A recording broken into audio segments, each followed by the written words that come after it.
Hello, folks, and welcome to the second part of training on really mastering your coaching diary. So, in today's video, we're going to be talking all things energy. And as a coach, the first thing that should spring to mind is energy balance, calories in, calories out. That's not what we're talking about today, sorry. But we are talking about a different kind of energy balance. And I do want to stipulate off the start that this is something that was introduced to me by my mentors, and it really did change the game. That's why I feel like feeding it back to you guys is super important. When I implemented this, that's when I really started to notice a difference in not just my diary management, but general fulfillment across a day-to-day basis. All right, so when we're talking about energy, in this case, we're really talking about what gives you energy and what takes away your energy. You know, that mental energy, that excitement for the job. We see all too often that coaches operate mostly feeling pretty burnt out and unfulfilled.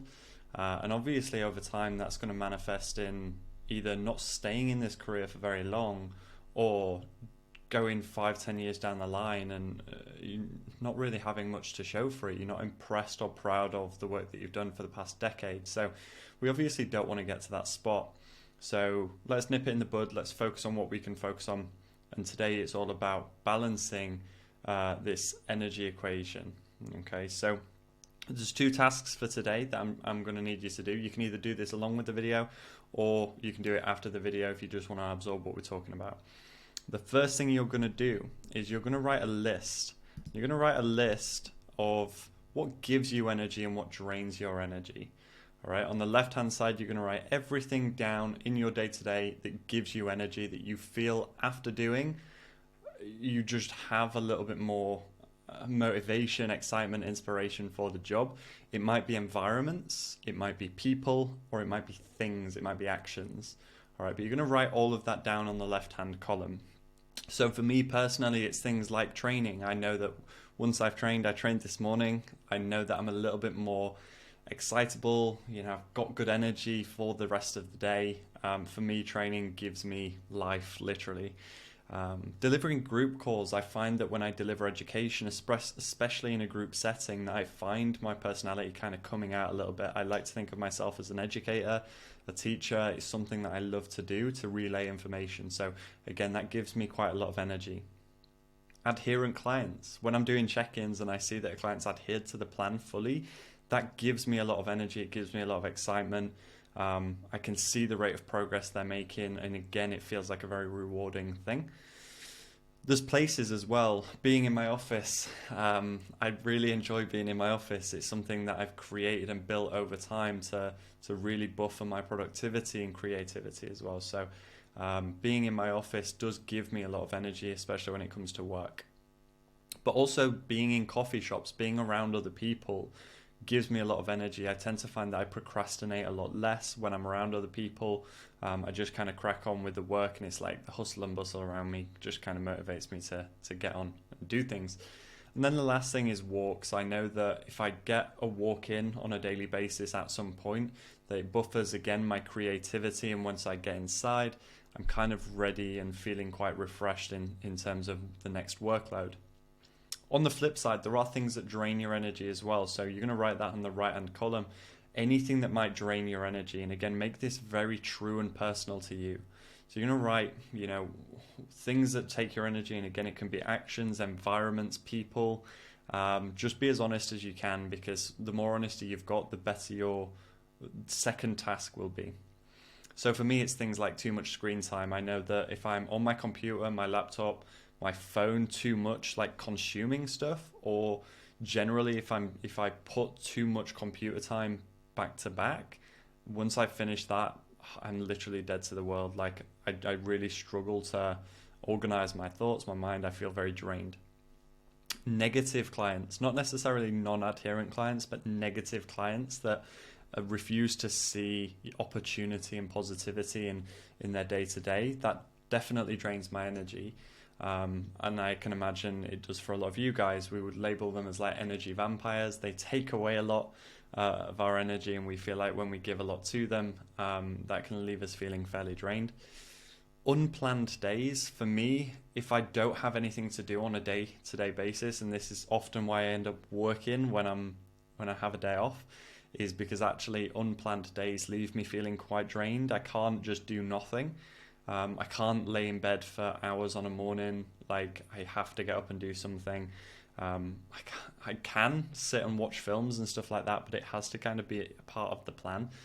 It's quite a weird thing, but unplanned days leave me feeling quite drained. And then lack of movement. So Mondays I tend to do a lot of work, check-ins, meetings, group calls, and I find that if I don't get outside and get a little bit of movement in, then I can feel often very, very drained from that. And especially if I start to feel that tightness manifest around my upper back and my neck, then again, it definitely drains my energy as well. All right, so you're going to do that. That's your first task. Write down a list, what gives you energy and what drains your energy. But there's a purpose behind this, so be super honest, be super truthful. All right, if you want to do that now, feel free to pause the video, do that, and then come back for the second task. All right, and this second task is all about balancing now that equation. All right, so we're going to get up our calendar again. I'm just going to put these side by side. I'll just minimize that a little bit, bring my calendar over to the other side. All right, and the idea behind this now is that we're going to start to balance this equation when we're drawing out our calendar or drawing out our scheduling. Now, I must note at this stage that when you're writing down your ideal work week or your ultimate work week, this is not something that's going to happen straight off the bat. Some of you may be fortunate enough to change these things immediately, and if that's the case, then good, you're good to go. But if that's not, don't worry about it. The idea is that you can work on this over time and slowly mold your calendar over weeks and weeks and weeks until it eventually becomes something that serves you very, very well. All right. Understandably, we're all going to have days, times, clients that don't serve our energy. That's totally normal. And I think that's why having balance or energy balance is the right idea, because there's things that give you energy and things that take, right? But between the two, you've then got balance. So the key concept is making sure that you've not got a full day where you end up having a full day where it's all draining your energy.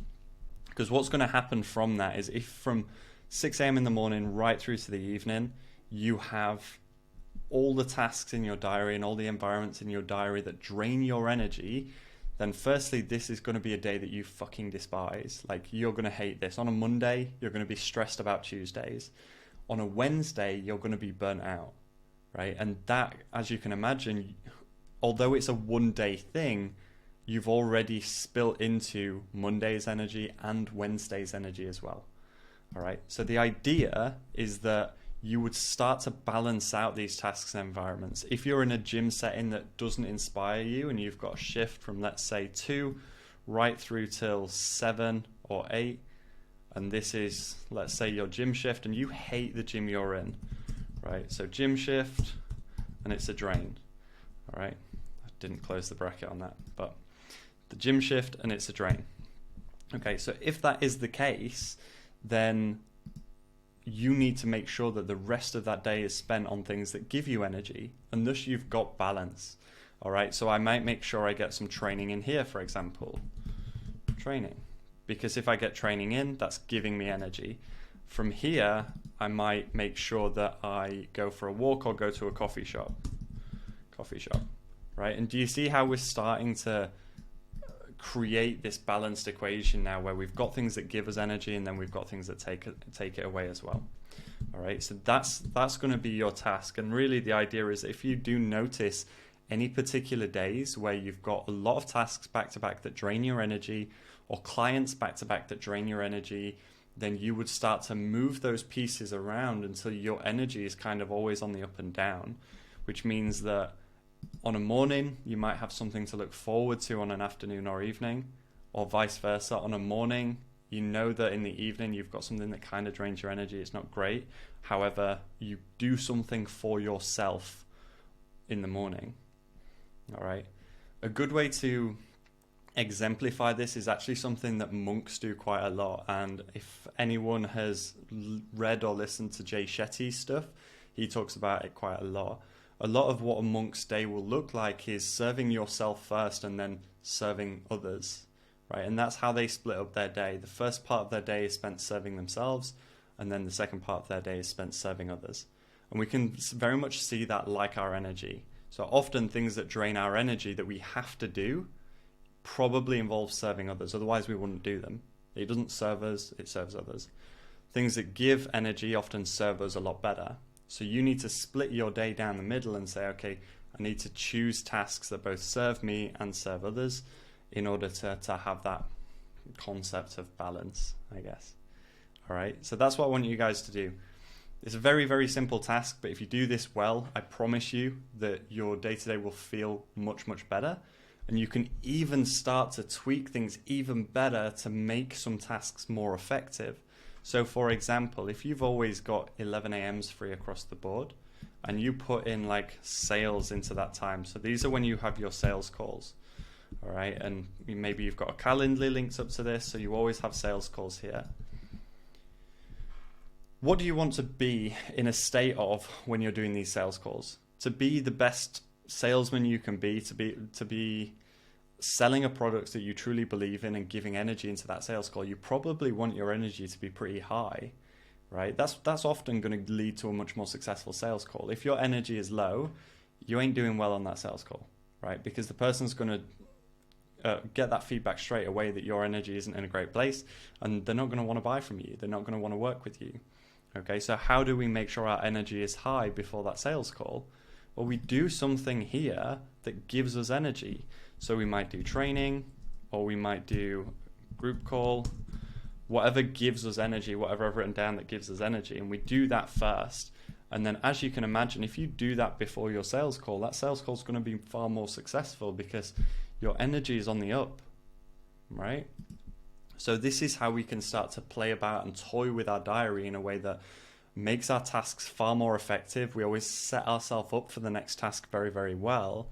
And ultimately, what we're really trying to mitigate is on a daily basis experiencing this feeling of burnout.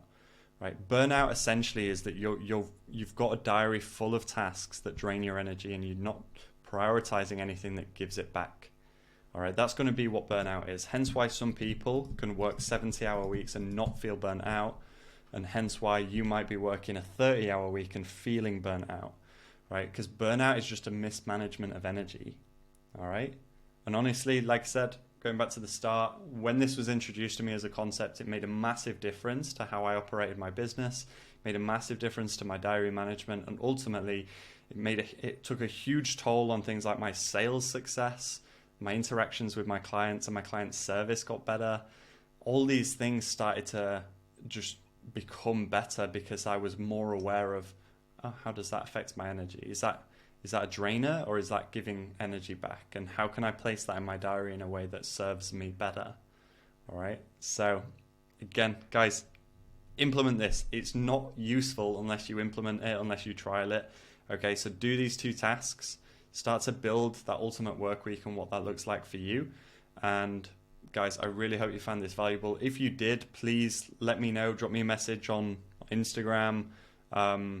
Share this on your stories if you found it useful and you want other coaches to trial this kind of thing as well. I'm really trying, again, this is free stuff. I just want to help you guys as much as possible. Okay, so hopefully you did find it useful, and I will see you in the next one.